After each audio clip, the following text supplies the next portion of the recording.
ലോക്സഭാ തെരഞ്ഞെടുപ്പുകൾ അവസാനിച്ചു, ഫലവും പുറത്തുവന്നു. ബി.ജെ.പിയുടെ നേതൃത്വത്തിൽ കേന്ദ്ര സർക്കാർ അധികാരത്തിലെത്തുകയും ചെയ്തു.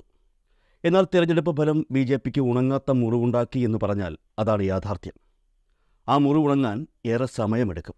കാരണം 400-ലധികം സീറ്റുമായി ഏകപക്ഷീയമായി അധികാരത്തിലെത്തും എന്ന് വിചാരിച്ചിരുന്ന ബി.ജെ.പി കഷ്ടിച്ച് അധികാരത്തിൽ കയറിയ കാഴ്ചകളാണ് ഇപ്പോൾ കാണാൻ കഴിയുന്നത്. അത് ഏറ്റവും കൂടുതൽ എടുത്തു പറയേണ്ടത് ഉത്തർപ്രദേശിലെ തിരഞ്ഞെടുപ്പാണ്. 12 വർഷവും 4 തിരഞ്ഞെടുപ്പുകളുമാണ് അഖിലേഷ് യാദവിന് ബി.ജെ.പിക്കെതിരെ വിജയം രുചിക്കാൻ വേണ്ടി വന്നത്. ലോക്സഭാ തെരഞ്ഞെടുപ്പിലെ ഈ വിജയത്തിൽ അഖിലേഷും അദ്ദേഹത്തിൻ്റെ സഖ്യവും വളരെ ആവേശത്തിലാണ്. അതുകൊണ്ട് തന്നെ ഇനി നടക്കാൻ പോകുന്ന 10 നിയമസഭാ സീറ്റുകളിലെ ഉപതെരഞ്ഞെടുപ്പ് ബി.ജെ.പിക്കും ഇന്ത്യ ബ്ലോക്കിനും വളരെ നിർണായകമാണ്. ഉപതെരഞ്ഞെടുപ്പ് തീയതി ഇതുവരെ പ്രഖ്യാപിക്കപ്പെട്ടില്ലെങ്കിലും ഇരു മുന്നണികളും തെരഞ്ഞെടുപ്പിനുള്ള ഒരുക്കങ്ങൾ ആരംഭിച്ചു കഴിഞ്ഞു. ബി.ജെ.പിയുടെ ദേശീയ സംഘടനാ ജനറൽ സെക്രട്ടറി ബി.എൽ. സന്തോഷ് ലക്നൌവിലെത്തിക്കഴിഞ്ഞു. ഈ ലോക്സഭാ തെരഞ്ഞെടുപ്പിൽ ബി.ജെ.പിയുടെ പരാജയവും ഇനി നടക്കാൻ പോകുന്ന നിയമസഭാ ഉപതെരഞ്ഞെടുപ്പുകളുടെ ഒരുക്കങ്ങളും അവലോകനം ചെയ്യുന്നതിനായാണ് സന്തോഷ് എത്തിയത്. പാർലമെന്റ് സമ്മേളനം അവസാനിച്ചയുടൻ അഖിലേഷ് യാദവും ഈ ഉപതെരഞ്ഞെടുപ്പുകൾക്കായി ലക്നൌവിലെ തന്റെ ഓഫീസ് ഒരുക്കിക്കഴിഞ്ഞു. തെരഞ്ഞെടുപ്പ് സീറ്റുകളിലെയും സ്ഥാനാർത്ഥികളെയും കുറിച്ച് സമാജ്വാദി പാർട്ടിയിലെ നേതാക്കളിൽ നിന്നും അഭിപ്രായങ്ങൾ അഖിലേഷ് യാദവ് ശേഖരിച്ചു തുടങ്ങിയിട്ടുണ്ട്. അതേസമയം മുഖ്യമന്ത്രി യോഗി ആദിത്യനാഥിനെ സംബന്ധിച്ചിടത്തോളം ഈ 10 നിയമസഭാ സീറ്റുകളിലെ ഉപതെരഞ്ഞെടുപ്പുകളിലെ വിജയം അദ്ദേഹത്തിൻ്റെ രാഷ്ട്രീയ ഭാവിക്ക് വളരെ പ്രധാനമാണ്. കാരണം ഈ സീറ്റുകളിലെ തിരഞ്ഞെടുപ്പിൽ ബി.ജെ.പി തോറ്റാൽ മുഖ്യമന്ത്രി യോഗിയുടെ കസേരയ്ക്ക് ഇളക്കം സംഭവിക്കുമെന്നുള്ള കാര്യം ഉറപ്പാണ്. ആ സമയത്ത് ഈ ഉപതെരഞ്ഞെടുപ്പിലും തൻ്റെ ലോക്സഭാ വിജയത്തിൻ്റെ ആക്കം നിലനിർത്താൻ അഖിലേഷ് യാദവ് ആഗ്രഹിക്കുന്നുണ്ട്. 2027 ഉത്തർപ്രദേശ് നിയമസഭാ തിരഞ്ഞെടുപ്പ് അദ്ദേഹത്തിന് ജീവൻ മരണ പോരാട്ടമാണ്. 2024 ലോക്സഭാ തിരഞ്ഞെടുപ്പിൽ 80 നിയമസഭാ സീറ്റുകളിൽ ഭൂരിഭാഗവും SP കോൺഗ്രസ് സഖ്യം നേടിയത് ഇന്ത്യ സഖ്യത്തെ സംബന്ധിച്ച് വലിയ പ്രതീക്ഷയ്ക്കാണ് വഴിവെച്ചിരിക്കുന്നത്. ബി.ജെ.പിയെ സംബന്ധിച്ച് നിയമസഭാ ഉപതെരഞ്ഞെടുപ്പുകളുടെ നിയന്ത്രണം മുഖ്യമന്ത്രി യോഗി ആദിത്യനാഥ് ഏറ്റെടുത്തു കഴിഞ്ഞു. ഈ ഉപതെരഞ്ഞെടുപ്പുകളിൽ പാർട്ടി തോറ്റാൽ പരാജയത്തിൻ്റെ ഉത്തരവാദിത്തം തൻ്റെ തലയിൽ കെട്ടിവെക്കുമെന്ന് യോഗി ആദിത്യനാഥിന് അറിയാം. ഇത്തരമൊരു സാഹചര്യത്തിൽ മുഖ്യമന്ത്രി യോഗി സ്ഥാനാർത്ഥികളെ തിരഞ്ഞെടുക്കുന്നത് മുതൽ തിരഞ്ഞെടുപ്പ് പ്രവർത്തനങ്ങൾ, ഉപതെരഞ്ഞെടുപ്പിലെ തന്ത്രങ്ങൾ എന്നിവയെക്കുറിച്ചൊക്കെ വളരെ ശ്രദ്ധാപൂർവമാണ് കരുക്കൾ നീക്കുന്നത്. കർഹാൽ, മിൽക്കിപൂർ, കദേഹാരി, കുന്ദർക്കി, ഗസിയാബാദ്, ഖൈർ, മീരാപൂർ, ഫുൽപൂർ, മജുവ, നിസാമാവും മണ്ഡലങ്ങളിലാണ് ഉപതെരഞ്ഞെടുപ്പ് നടക്കുന്നത്. ഈ നിയമസഭാ സീറ്റുകളിലേക്ക് നടക്കുന്ന ഉപതെരഞ്ഞെടുപ്പിലേക്കുള്ള സ്ഥാനാർത്ഥികളെ തിരഞ്ഞെടുക്കാൻ മുഖ്യമന്ത്രി തൻ്റെ 15 മന്ത്രിമാരെ വിളിച്ച് ഒരു ടീമിന് രൂപം നൽകിയിട്ടുണ്ട്.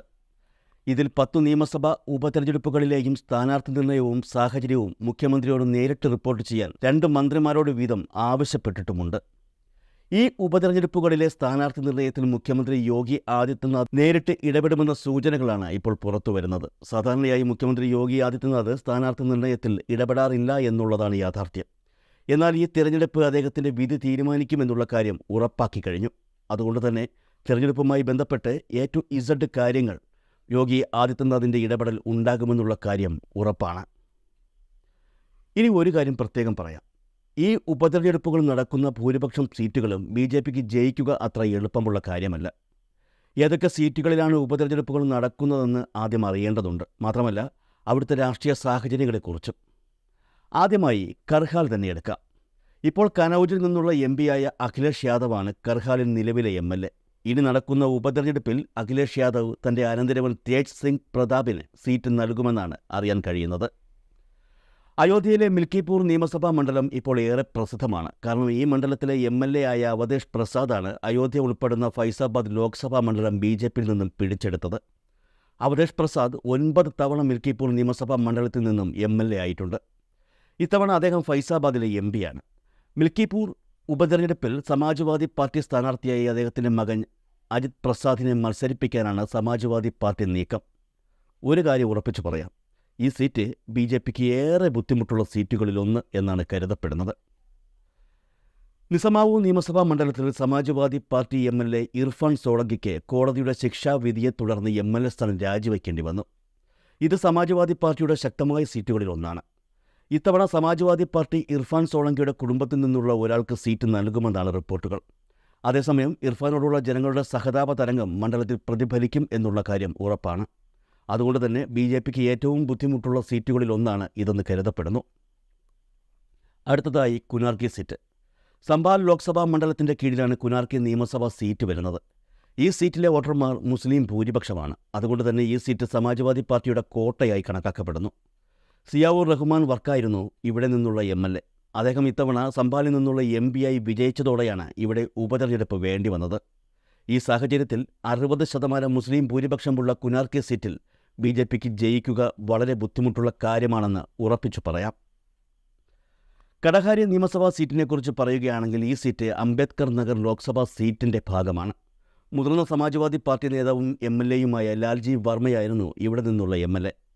ഇത്തവണ അംബേദ്കർ നഗർ ലോക്സഭാ സീറ്റിൽ നിന്നും ലാൽജി വർമ്മ സമാജ്വാദി പാർട്ടി MP ആയി തിരഞ്ഞെടുക്കപ്പെട്ടു. കഴിഞ്ഞ തെരഞ്ഞെടുപ്പിൽ SP-യിൽ ചേരുന്നതിന് മുൻപ് BSPയുടെ വലിയ നേതാക്കളിൽ ഒരാളായിരുന്നു ലാൽജി വർമ്മ. ലാൽജി വർമ്മയുടെ മകൾ ഛായ വർമ്മ ഇവിടെ നിന്നും തെരഞ്ഞെടുപ്പിൽ മത്സരിക്കുമെന്നാണ് സൂചനകൾ. ഈ സീറ്റും BJPക്ക് പിടിച്ചെടുക്കാൻ ബുദ്ധിമുട്ടുള്ള സീറ്റുകളിൽ ഒന്നാണ്. മുസാഫർ നഗറിലെ മീരാപൂർ നിയമസഭാ സീറ്റിൽ വിജയിക്കുക എന്നത് BJPക്ക് എളുപ്പമല്ല. 2022 ഈ സീറ്റിൽ RLD SP സഖ്യം വിജയിച്ചിരുന്നു. ഇവിടെ വിജയിച്ച MLA ആയ ചന്ദൻ ചൗഹാൻ ബിജ്നോറിൽ നിന്ന് MP ആയി മാറിയിരിക്കുകയാണ്. ഈ സീറ്റും പിടിച്ചെടുക്കുക BJPക്ക് എളുപ്പമല്ല എന്ന് ഉറപ്പിച്ചു പറയാൻ കഴിയും. അടുത്തതായി ഫുൽപൂർ നിയമസഭാ സീറ്റിൻ്റെ കാര്യം. 2022 ഫുൽപൂർ നിയമസഭയിൽ നിന്ന് BJPയാണ് വിജയിച്ചത്.